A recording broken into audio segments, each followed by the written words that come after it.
So, so with the Kinect sensor, it's tracking me right now. I can walk up to the car, walk to the left around the car. There's a little tutorial screen, kind of just telling the player, hey, you know, in your living room, or your front room, or your bedroom, this is kind of the play space that you can play in. But we also wanted to design it for, you know, not everyone's got giant, you know, rooms like we have to test it in. So you can actually lean too. So if you just sit and lean, you can actually rotate around the car. So that was the basics. That was one of the first things we built was, you know, how do you just navigate basically around the car? We wanted to do so much more. So when you go up through, you kind of duck down, and lean, kind of look at some of the finer details of this car. And I'll talk a little bit too about these car models themselves. The amount of detail that we put into it, it's ridiculous. I mean, we use stuff like this for movies and for, you know, for CG renders and stuff. We're actually doing it here. So we had the basic premise down of walking around the car, navigating around it, but we wanted obviously to do so much more. So when I raise my hand, you see these little dots, we call them points of interest. You can actually grab on and do different things. So you can go through and open up, you know, in a Ferrari, it's basically the trunk, the boot. Doors too.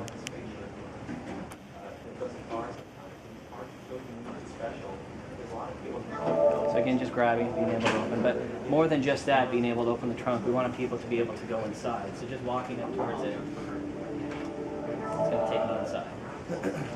So in here, just like on the outside, we've got full control. I can really sit and look, you know. Again, they had this 458 at E3 last year. This is still the closest I've been with it. You know, I wasn't able to sit in it. You know, I could sit behind the velvet rope that they had. So it's almost like a privilege to be able to sit and see, you know, the Manatino dial, all the crazy buttons that they had. Kind of the basic concept of it. I'm going to choose a different car, and I'm going to show you how our points of interest work, and also how they tie into our relationship with Top Gear. So this is, you know, our little slice of what we're going to be showing at E3. Right now we've only got 3 cars. Again, we wanted to choose cars that, they're not just supercars, we have them because they're supercars, but each car is telling a unique story. It's got a unique interaction. It's basically like its own level. So when you sit and you're running your hand over it, the pins are totally different. They do different things. So let me grab the end zone. Such a crazy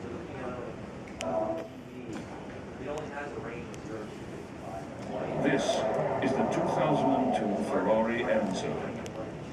So again, after we did our initial test with the 458, we just were like, oh, I want to do this car, I want to do this car, and you know, this car has the gull-wing doors, and this has scissor doors, and you know, this one has this retractable roof, and our car list just started to expand, and as we started to build it, it was visually really cool, the things that we were coming across, but as we started to scratch the surface and do our research on how these cars were made, how many were made, who actually owns these in real life, we learned a ton, and it's fascinating stuff, right? There's the technical 0 to 60, you know, basically the tire size, but there's a lot of these things that are infotainment, right? They're telling you things that you wouldn't normally know. So, so one of our basic point of interest, you'll see on the majority of cars, is wheels, tires. The Ferrari Enzo is equipped with 19-inch single-bolt aluminum alloy wheels and carbon ceramic disc brakes. So, you know, I really want to hit this home that this is happening in real time. That's not a movie. I'll go through and open the door. We'll run that one again just to let you see. So again, being able to go through, open the doors, paint the cars themselves. The Ferrari really see this. Again, this is done in real time. We're not loading any aluminum alloy wheels. So we brought back Peter Egan, who did some voiceover for us in version 3, and it was awesome because this time especially we were just letting Peter, almost when you go through a museum or you're looking at works of art in a gallery and you've got that little phone thing and the guy's sitting there with you kind of explaining it to you. We wanted that kind of feel, not someone who's, you know, very technical, very dry. We just wanted to say, hey, look, this is we're telling you why this is so special. And that led us to our relationship with Top Gear. So, I mean, I hope you guys are all familiar with the Top Gear show. Obviously, they do political commentary, their satire's awesome, but they just know cars, right? And they can talk to you in a way that doesn't talk down to you. And again, when we sat down with our car list and we were having Jeremy read through, he had some awesome stories, right? Great stories. And to be able to capture those has been just awesome. So I'll run through one of them, and every car will have one of these. I'll run through. In Italy, you don't take the name of the father in vain. So when Ferrari decided to call this car the Enzo, you knew they had something special in mind. Something that would take supercars onto another level of speed, of handling, of fury. Such fury that after 3 full-bore standing starts, you have to send the car back to Italy for a new clutch. The Ferrari Enzo marked the point at which supercars became like modern fighter jets, demanding complicated electronics to keep them under control. It's computers that keep its 6-litre, 660 brake horsepower V12 and flappy paddle gear shift on speaking terms. And its F1 style adjustable suspension on an even footing. The result is a car that's fast around Ferrari's test track than all but their most recent Formula One cars. The Enzo's V12 went on to even greater things in the insane FXX and the psychotic 599 GTO, both cars that need even more men with laptops to keep them under control. But for Ferrari, the Enzo was Genesis. They only made 399 of them, and then the factory built a 400th for a very particular customer, the Pope. That's how special you have to be to have one. So again, some of the other cars we're not showing, there's some awesome stories that, that the Pope one. I mean, that's something that I probably wouldn't be able to, unless I did some hardcore research, be able to know. To be able to bring that up has been awesome. The other one, is this the Save the Enzos? Is it on the side? I think so. Okay, there's some other great ones that are just, fire this one One obvious key to winning races is No, to sorry. avoid overheating. Inlets in the Enzo's nose cone feed cold air to the engine's radiators, while side intakes cool transmission and engine oil temperatures. Let's try the next one. Ferrari turned to renowned design Nope, firm three. Pininfarina. Again, to there's so start many of these. It's a hard, again, there's so many of these pins. I'll show you how to paint it when we get in the engine as well. But again, even us as we play, it's like, oh, which one is this one? Which one is this one? It's re-exploring and finding out about the car each time.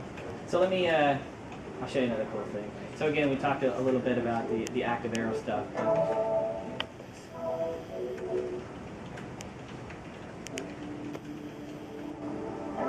Of actually being able to see the active arrow as it goes up and comes down. And so I've opened the engine bay as well.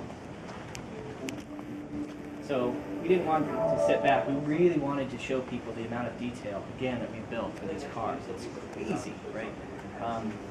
Again, talk about using these in movies and commercials, the amount of what we have, $1 million per car, it's ridiculous. This level of detail in every car in the game. Pretty much. The interiors have a little bit more. So the vast majority of cars that we have in this experience are built out a little bit more, since you're not going to be on the track and opening the trunk and all that stuff. So we paid a little bit more attention to the interiors for the cars we take in cars. So that being said, actually, why don't I grab I'll show you the California, and I'll take it on track. You don't want to put a curtain. So another thing I want to mention too is, I guess I'll show you the cars here, but when we do ship, we're building unique experiences for each car that's not just a car experience, but actually an on-track experience. So we'll have a few cars that are unlocked by default, you can go through and explore, but the remainder of the cars, you will actually have to kind of complete a challenge on track with that car before you can unlock it on the showroom. So in a sense, it's this own unique thing, mode. You're going to see these cars and go, oh, that's an awesome car. Okay, what do I have to do for this challenge? It's not just a race, but there's a bunch of new modes we're not announcing now that they're going to be tied into that. That again, fun mini games that you can do and try to be the target, to unlock that car in the showroom.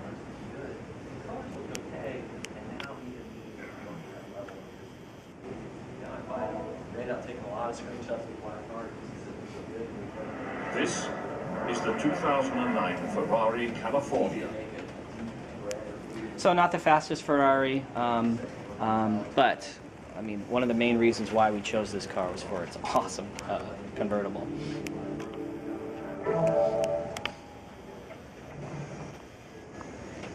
And being able to sit and watch this in real time. Like, I've seen these on YouTube. I've never actually been able to see these in real life.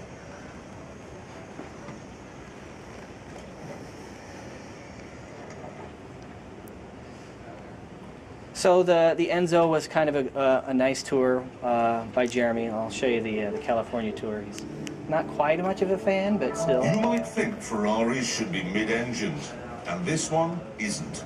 You might think Ferraris should have V12s, and this one doesn't. It's called the California, and you have to ask, what's the point of it? Certainly, it's not very pretty. And it has literally the worst built-in telephone of any car in the world. Unless, of course, you've always wanted to spend your life accidentally phoning everyone you know whose name starts with A. But on the plus side, it's got a folding metal roof, it's reasonably nice to drive, and it means Ferrari can take money from people who might previously have bought a Mercedes SL, which means they can afford to develop proper, wonderful supercars like the 458. So, you see, the California does have a point after all.